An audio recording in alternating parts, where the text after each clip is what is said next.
Welcome back. This is the second part of this pedal board build. I did actually put together, I use the already put together cables, patch cables that I had.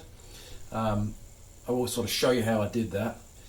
But you know, having realized that these pancake connectors that I bought to make my own sizable patch cables are too big, I believe. See, that has to fit in there. Look at the size difference between that and that. So I didn't pay attention to what the size of those were. So what I got to do inevitably is order more of these. But what I've done so far is I've just used ones I've already got. They fit alright. And so how I've done that is as follows. That's looking at it from above.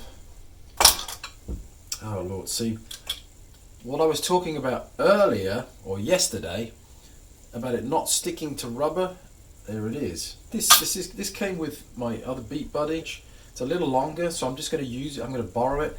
So that's going to go from the out, we have the guitar in, this goes out, kind of push this down under here, and then we need the input of the RC1 loop station, and that input. And then I'm just going to sort of tuck this up under because there is extra. Then I need a foot switch from this expression pedal to go to the stop and undo of the RC1 loop station. This is because I do like the one, you know, the pausing of the music. You press down, hit it once, and you don't have to double click. Right, so I'm just going to connect this to here. And literally going to just stick that back on there, line that up with that there. So that's pressed on there, that's slotted in. Just get that to stick back on there again. It doesn't need to be perfect. When building a board, you do want to make sure you've got enough gap between these switches. I have found that I've put these things too close together and you stomp on two at once and all sorts of nonsense that you don't need. So I've gone for, you go in, we're not in yet, from the out of the Alpha Cruncher to in of the loop station, added the one switch, the FS5U, to the switch on the loop station. Then we're going to go out from the loop station into the Beat Buddy, well, the mini Beat Buddy. I might try it another way as well. So, but the reason now that I want this after the loop station is that all the effects and all the sounds that I want from the guitar I want to lay down in the looper. But this I don't want to lay down the looper, I just want this to play. And problem with that is that it can go out of sync because there's no MIDI sync between these two. But I might at some point switch it round and try it, put it before the loop station, lay down the loops, you know, the drum beats in here, and then play it that way. But for now, it can just go there because I end up just getting lost in a jam and just I just carry on. If it goes out of sync, I don't really care. Right, let's cover the power routing. Well, let me correct my accent there. I presume we would say in England routing, but power routing. I've been here for so long in the US that I've forgotten how to talk. The power supply, as I said, I did attach already. Okay, I attached before I really started this video, but what I did, I attached it to the bottom underneath with ties, with cable ties, and this isn't going anywhere. This is stuck on there. I had to use two because it was a little bit long around that, around this bar here, but it definitely does fit under there. It's a good fit. It's hidden away. I'm going to build my own pedals, or I'll have a go at it anyway. We'll see where that one goes. I might get rid of this Alpha Cruncher, and I'm potentially going to fit more on this. So that can stay under there. It's a good place for it to be hid. Right, so this is the main power supply in. I do have, again, 700 ohm, 100 milliamp outputs and one 500 milliamp output. What I learned from that pedal show, again, is about the center. I always have seen this, you know, I don't know if this is in focus or out of focus, but anyway, here you go. I've always seen these little diagrams on transformers and on these power supplies where it's got the plus, the negative, and that sort of round circle thing there. And I found out what that means is center negative or center positive, which is the way the polarity is on these pedals. So I have to look at all these switches and make sure they're center negative, which all of them are.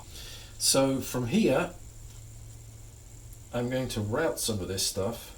So the first one is this Beat Buddy. This Beat Buddy again is 500 milliamps. That's what it says on the bottom. So that looks like it's long enough. I will tape it up and make it neat as possible. So we're going to go from, let's look at this. I'm going to pause this 1 second. Reason I paused is I looked up where I bought this from and what it's called. It's actually, again, it's a Donner. So I've got 3 Donner parts on here. I've got the Donner Alpha Cruncher, the Donner pedalboard, and the Donner power supply. All of these I bought off Amazon. This power supply, it was like $38 to $39. It works well for this. I mean, I've been using this, but I had wires everywhere. I didn't sort of do it neatly. I just plugged things in and just left it on top, and it wasn't optimal, at least to my wife and to me. It used to drive me nuts. It's got 1 input and a few different outputs to different milliamp pedals, which you will need. You'll have to figure out, read the instructions, go online, read the box or underneath the pedal, and it will tell you what it is. You don't want to mess that up, because you can definitely blow a pedal if you get the power wrong. So don't get the power wrong, and they won't work if you don't have enough power. I'll attest to that with this Beat Buddy. It needs a 500 milliamp. So I've slotted that in the let me turn it a little bit so you can possibly see. That's going in the 500 milliamp. Comes round the back. It's going to go here, and it's going to slot into this one. Let's take this one from the number 1 slot, and let's route that to, plug this in to there. That's the first one. I'll tidy these up after. So I'm going to plug them in, and I'm going to neatly cable tie them so I can use this thing. There's 1 to there, and then number 2, and I've got loads left over for all my other experimental pedals that I will plug up in the near future. Alright, so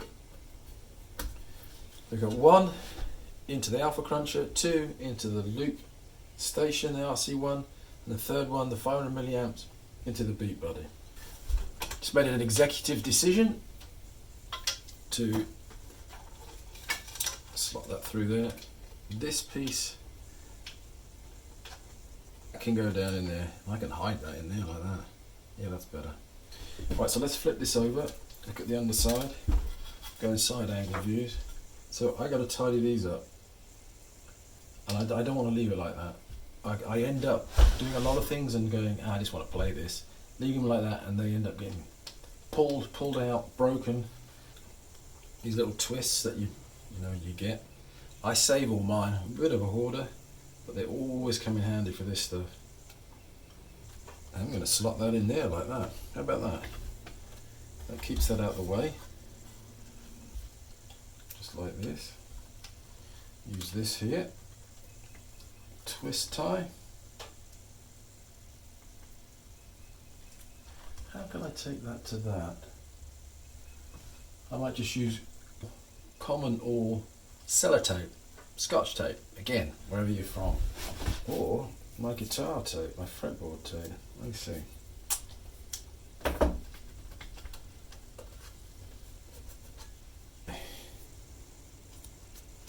This is my fretboard tape.